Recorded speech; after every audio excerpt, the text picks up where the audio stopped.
आणि यानंतर धक्कादायक बातमी नाशिकमधून आहे। नाशिक शहरामध्ये आडगाव नाका परिसरातल्या उच्चभ्रू नक्षत्र अपार्टमेंटमध्ये गेल्या 8 ते 10 महिन्यांपासून वेश्या व्यवसाय सुरू होता। नाशिक शहर पोलिसांनी काल संध्याकाळी छापा टाकून वेश्या व्यवसाय सुरू करणाऱ्या एका महिलेला आणि इतर संशयितांना ताब्यात घेतलं।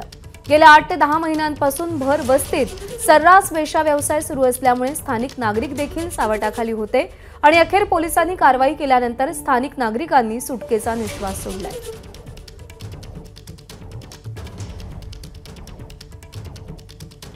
सदर ठिकाणी आमच्या सेंट्रल क्राइम युनिटचे PI मुदगल सर व त्यांच्या टीमने तिथे रेड केली।